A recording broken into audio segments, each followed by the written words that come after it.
Hello. August has started, so it's time for me to sit down and tell you about everything I read in July. And honestly, it's not that impressive of a list. And I know why, because I spent a large amount of July reading one book that just took a really long time. And then after that, I started another book that's taking a really long time and I'm not finished with, so. Let's go in order though, because that means that we can start with something that did go really quickly. And that is Troublemaker by Joseph Hansen. I don't remember if I said anything in the last video, but when I was, doing my whole June, let's just read queer books thing, Troublemaker was on that list of things that I wanted to read. But for whatever reason, I ended up having to wait much longer than normal to get it from the library because there's like one copy in the system, somebody else had it. But I finally got it right toward the end of June, so I was able to read it right at the beginning of July. Troublemaker is the third book in Joseph Hansen's David Brandstetter mystery novel series. A lot of words. And they're all about this guy Brandstetter who is an insurance investigator. So he works for a life insurance company, and if the death of somebody seems hinky or otherwise like there's a question as to, that they're missing presumed dead, or it seems like maybe they were killed, or did he kill himself, these are the questions. They send Brandstetter to investigate, and which I think is a cool setup for a mystery series because like there's an excuse for him to be there investigating, but also it's not just that he's a detective. Like he's a little out of the ordinary. And the other whole thing about the series is that Brandstetter is gay, and a lot of the people he's investigating end up being related to the gay community. Because Joseph Hansen was like, I'm gonna write whatever I want. And this is what I wanna write. And I have been really enjoying reading the series. So Troublemaker, the basic premise of this one, cast my mind back a whole month. What was it? Come on. They're all set in California, and it's the very end of the 60s, beginning of the 70s. Yeah, the premise of this one is that a guy is dead. I mean, there's always someone who's dead, right? But he, there's a question as to whether he shot himself or was shot by another person. And the guy who's accused of shooting him, obviously he says he didn't do it. And there are some, the cops kind of think open and shut case. It was this guy. He was there and this guy is shot. So he did it. But Brandstetter is not so sure. So he starts asking questions and the whole thing unravels into this big mess. There's like 10 other characters who get brought in that you didn't even expect at the beginning, and it's just like wild. So it focuses on the guy ran a, I guess it's like a bar, like a bar on the beach, a gay bar on the beach. And there's a bunch of them in this area apparently. And, so he was connected, like the characters were connected to some other people, and like it's just, it was fun. I don't think I liked it quite as much maybe as the first book in the series, but I still did have an enjoyable time reading it. It's always just an interesting view into like different parts of the gay community in the late 60s. Like this is like pre-AIDS, right? In California. The focus is basically always on men. I think it would be nice if he wrote like one book, maybe, that wasn't, but I understand why. And there is one of the reoccurring characters, Brandstedter's best friend, is a lesbian, so like, they exist. It's just a world that's just like, there's a lot of gay guys, and that's most of what we're concentrating on. But, I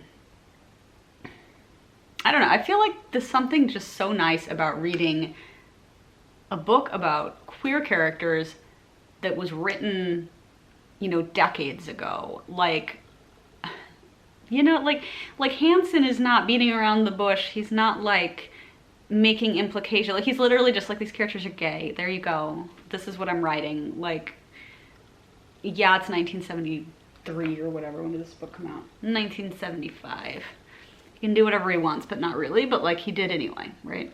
Anyway, so whatever, I'm loving the series. Also, this is just kind of a silly aside, but like they've been republishing this series over the last few years, which is really why the first book caught my eye, because the republished version has this like gorgeous red cover. It just looks really cool. I love the style.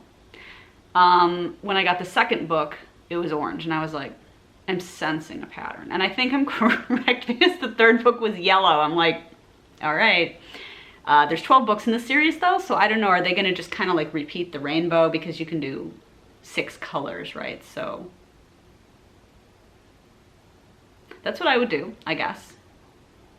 But anyway, I'm loving the series. I really need to start trying to read it faster, because I keep saying this and then I'll read one a year, and I'm like, bro, these books are like 170 pages. Like, I can read more than one a year, and I keep not doing it. So, you know, cue me in a year saying the same goddamn thing about book 4, but whatever. Okay, moving on, Jesus. I also had a couple of audiobooks, so let's talk about those. The first one was Broken Icarus by David Hanna. So Broken Icarus is about the 1933 Chicago World's Fair. This was the, what was Century of Progress, I think it's called, which the century refers to Chicago itself. It was incorporated in 1833. So 1933 was a century, which makes me kind of excited for 2033. That's not too far off in the future, right? That's, I don't want to do math. That's in 9 years. So like, I will, Jesus, hopefully be around in 9 years, and maybe we'll have a party. I don't know. So I just was feeling I wanted some Chicago history, and this was something that I'd had just on my like Libby like tagged list of possible audiobooks, right? So I decided to get it. It was fine. Like, a lot of the focus was on aviators, because they were a big thing at this particular World's Fair. I wish there'd been more about the fair itself and also about Chicago, because that's why I picked out the book. But it was a lot of it was talking about these different aviators. And it was interesting though. It was like, let's talk about Italo Balbo, and let's talk about the German guy whose name I can't fucking remember, sorry, and Zeppelins. And the lady reading the audiobook pronounced it Zeppelin every single time, so now I feel like I'm going insane. Is that how you're supposed to say it? Because I've never heard anyone say it that way. Like, Zeppelin, I guess. Like, maybe be a little less lazy. I feel like maybe it's the Midwestern accent in me. There's a kind of slurring letters together. So if it's Zeppelin, sure. But Zeppelin, like, I understand that it's named after some German guy. So that's how he pronounced his name, fine. But like, I've never heard anyone pronounce the actual like physical sort of airship that way. But anyway, yeah, so you had, okay, Balbo's interesting though, because like this guy, I've heard of this guy before, but I didn't really know anything about it beyond Italian fascist, who was a pilot. And like, it was just interesting to see, because one of the things in Chicago over the last few years has been this question as to whether we should change the name of that road that's named after him, because he was a fucking fascist. But like, I mean, after learning more about him, I'm like, I mean, I guess you could, but I don't know that it's like the worst thing in the world that there's a road named after him. I don't know. Like, it was part of Mussolini's, you know, whole garbage, but I don't know. Whatever. I mean, they could change it, but then for some reason they were like, we're gonna name a road after Ida B. Wells, but it's gonna be Congress Parkway. And I'm like, first of all, there's already a Wells, like, road. That's confusing. It's named after somebody else, but like, I think that's confusing. And then also, Congress Parkway is a really cool name for road, in my opinion. So I wish they'd changed something else. But they didn't ask me, and I don't even live in Chicago, so whatever. Sorry, so the book, it was okay. It was pretty good. Like, I don't know. It wasn't exactly what I was looking for, but I didn't know anything really about that World's Fair, so it was cool to learn a bit. And oh, also, I should probably shout out the French aeronauts as well. The aeronauts, is that the word? Auguste and Jean Picard. And yeah, the book did start talking about Star Trek at one point. I was like, calm down. But it was funny because I was just like, Jean Picard. Anyway, but and also Jean's wife, Jeanette, Jean, oh my god, do they have the same name? Whatever, I forget, but she was American, and they were both like flying Actually, they were taking balloons and flying them up super far high in the atmosphere to get readings and stuff. So that's really cool. But yeah, I mean, it was an interesting time in, you know, the world and in aviation, and kind of there's a overlap, a connection between those two, like between world events, rising fascism in Europe, etc., and then aviation. Also, blimps, like, not blimps, I guess the Zeppelins and blimps are somehow different. I don't know. They sound really cool. All right, so let's move on, though, and talk about the other audiobook, which was A Voyage Long and Strange by Tony Horwitz. I do not know what possessed me to decide to listen to this at this moment. Like, again, it was on my little list, and I was, you know, I wanted to read it at some point. But for some reason, I'm scrolling through it like, I need to pick a book. I scroll past The Cell by Siddhartha Mukherjee, which is something I really want to read, going, 16 hours, that's too long. And then I picked this up, and it's 17 hours. So, like, I don't know what happened to my brain. But anyway, I read it. So it's a nonfiction, because I'm just in a nonfiction mood, man. And it is about the history of Europeans in North America prior to Plymouth. So basically the guy who wrote it is, I guess he's an historian, but he didn't really know much about that period, and he realized, I have a woeful lack of knowledge about this period, so I'm going to research it and write a book about it. So it starts with Leif Erikson and everybody, like the few kind of Norsemen who made their way to Newfoundland and like that area, and Greenland and whatnot. And then it goes to Columbus, of course, and we talk about him for a bunch, and all of these Spanish guys. I'd heard of most of these places and people, but yeah, there was a lot of detail I just like didn't, you know, I didn't have. And a lot of, actually all of these events did not take place where I live. So I think that I would hope that, you know, depending on where you grow up in the US, you get slightly different like focuses on the history education, because I know, like, we learned in Illinois, we learned about like French fur trappers, and like, I don't know, we learned about stuff that was relevant to exactly where we were, maybe a little bit more than we would learn about like Spanish expeditions to Florida and stuff. But we learned that stuff, but just, I think, maybe in less detail. Also, it was a long time ago, like but no, it was really interesting. Like, I feel like it fills in some, I think it fills in some gaps, because it's just kind of like, why did people end up in particular places? And I really liked the parts where he was talking about the Spanish conquistadors wandering around, and the focus was on the United States, right? The focus was on North America. He talked about, you know, he talked about Mexico a little bit. He talked about, there was like quite a bit about the Dominican Republic, and kind of like, because Columbus landed there. It's not the first place he landed. They actually don't know which island was the first one he landed. We think it's in the Bahamas, but like, apparently there's a ton of them. I didn't even know that, sorry.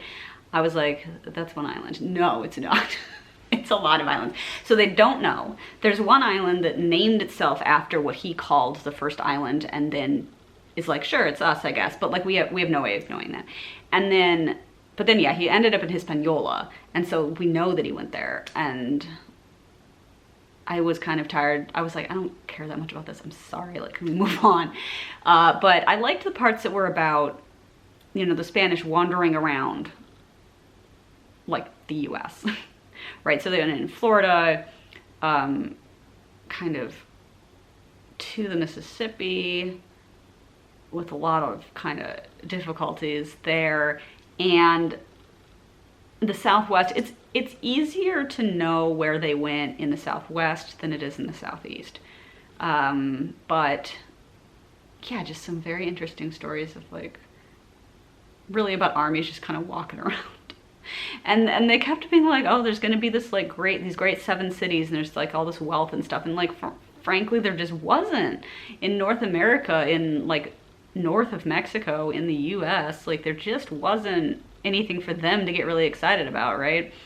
There wasn't like great cities and a lot of gold piled up or anything. Like, the whole reason the Spanish got super rich invading the Americas is because, I'm gonna fuck this up, the Aztecs had spent, and the Incas and like whoever, they had these big empires and they had spent already a bunch of time like consolidating all of this wealth. So it was easy for the Spanish once they kind of defeated them to like just take it all because it was in one place. But North America, once you got north of all that, just didn't, I keep saying North America like I'm aware North America begins in Panama or whatever, but I really mean like the US, Mexico, the US, Canada, like just didn't have that. It's not that there weren't any cities, but they did not compare, you know? But anyway, so it was an interesting book. I feel like I learned a lot. I would love, I kept hoping that we were gonna get to talk about like the French fur trappers, and I'm like, I think that's too late though. It's too late. It's after Plymouth, and it is, I think it is after Plymouth. So we didn't get to go into that. I was just hoping for some, you know, something in my area of the country, but everything was the Southwest, the South, Florida, Virginia, like, you know, it just didn't kind of, and then obviously Massachusetts. But yeah, interesting. So finally, the final book I have to talk about is the big fucker whose fault it was that I only read 4 books this past month. And that is Peter Frankopan's The Earth Transformed: An Untold History, which is 658 pages long. And it is funny because I was looking at this book and I was like, how does this book not have a shit ton of citations on the back? A lot of fiction, I mean, nonfiction books is you'll pick it up and then discover, oh, it's like 200 pages shorter than it looks like it is. But anyway, he was basically just like, listen, you have to go to this website because I've got like literally like 200 pages of notes and whatnot, and it just makes more sense to put them online. Yeah, he says, the endnotes for the post are extremely extensive and run to more than 200 pages. To spare the readers the extra weight of carrying these pages around, I posted them on bloomsbury.com/earthtransformed. He's just got an index back here. So it was like, you know, so you really have to read this whole thing. And it's also just, look at it, please. Isn't it beautiful? I couldn't figure out what map this was. Because it's obviously, you know, it's an old map of the Earth. I was very entertained by, you know, how there's parts of it like that look perfect and other parts that look like fucked up, and I love that. Anyway, whatever. This book is fucking gorgeous. It's also depressing. So basically, the premise of this book is, we're putting that down, is we're talking about like climate change. We're talking about how changes in climate has affected human civilization over basically as long as it's existed. And then also how, like, a lot of that is just natural climate change, but it gets towards the end into anthropogenic climate change. And it's a little like, I think it's a little depressing. Like if you're thinking about, you know, climate change, man-made climate change in the current day, like on the one hand, I feel like what this book is telling you is the Earth is not going to be destroyed. Humanity probably won't either. But also, that's only because, you know, people can always die. Like the problem, it's like, it's basically like nature will solve the problem itself by killing loads and loads and loads of people. I'm like, okay, great. So, you know, it's a little depressing. It is really interesting though. Like, there is just so much. I mean, really, if you want just the history of the world with a focus on the climate, here you go. I did feel like it was a little, it was a little funny, especially early on, how often he would just be like, and then there was this climate thing that happened, but we can't really necessarily say that it actually like was the cause of these things that were these effects. Like, it's like, okay, great. Why are we here? But, you know, it's just that some of the stuff was just so long ago. Also, another thing I learned is they have an awful lot of famines in Bengal. Like, specifically. Why is it always there? I don't know. But anyway, yeah, so, big, beautiful book. I would definitely recommend it, but also, like, you know, just know that it's not going to make you feel like super great and optimistic, probably. Unless thinking to yourself, humanity has weathered many terrible things, but also then you remember, yeah, and all those civilizations like fell. But, you know, nothing lasts forever, I guess. Anyway, whatever. So it's not really the sort of book if you're looking for something that's like, here's what we can do, you know, to fix things. It's more like, not that. So, but it was very good. I would love to read. I want to read more of his books. Okay, The Silk Roads was like my favorite book a couple of years ago, right? And he wrote that, and he's got one about the First Crusade or something, which he's also got The New Silk Roads, which I'm not entirely sure if that's a different. I think it's a different book, possibly more focused on just talking about kind of the future and the present and the future and whatever. But yeah, he's got a chronology of the Crusades and the First Crusade. I'm really not that interested in the Crusades, but like, I don't know, maybe he could convince me. But yeah, that's just everything that I read in July. I put in so much effort and I have so little to show for it. But August will hopefully be a little bit more productive numbers wise, but I might as well just tell you, I'm currently reading World Without End by Ken Follett, which is over 1,000 pages long. However, I'm not doing too bad. Like, the majority of this that I have read, right, was read in July. So that's why, like, there's no, you know, there's no fifth book because I've been reading this fucker. But it's reading faster than The Earth Transformed. It's just also longer. So I feel like it's going to come out an equivalent amount of time read, probably. Okay, none of this really matters. But yeah, so I will see you when August is over and I can talk about what I read in August. But July was a very nonfiction month. I was just like, I want nonfiction. That is just where my heart lies. And so I did it. So yeah, I'll see you all later. And I hope you all also read a lot of good books in August. And I'm back a few hours later because I forgot one. I actually read 5 books in July. And I left sort of the weirdest for last, which is Now I Know the Soviets Invaded Wisconsin and 99 More Interesting Facts plus the Amazing Stories Behind Them by Dan Lewis. Okay, so apparently this is a website or something.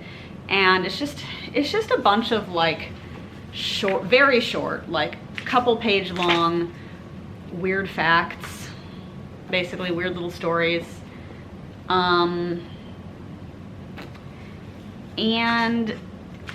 okay, so the story behind this book is I should not ask my parents to get me nonfiction books without specifying which ones I want, like for Christmas or whatever, because they get me just weird stuff, and why would I want this? But a few years ago, I picked it up off of my bookshelf, like, I'm gonna try reading a couple of these before bed, you know, every night. I don't know, and then that sort of fell apart, and over a few years, I've slowly worked my way through it until most recently, I have started getting, oh God, do I want to tell this whole story? I have this medication I have to take, and you're supposed to take it at least an hour before you eat. So naturally in the morning, I can't really wait an hour after I've gotten up to eat breakfast because I have to fucking go to work and it's early. So I've been waking up an hour early to take my pills and then I just go back to sleep for a while. So anyway, so while I've been doing that, I've been reading a couple of these each morning.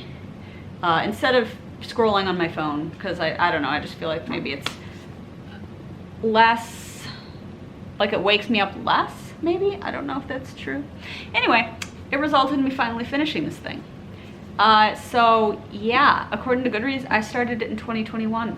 It's gotta be some sort of a record. It took 3 years to read this and it's not even 300 pages long. But yeah, it was fine. It was fine, I don't know, there's like literally nothing to say about this.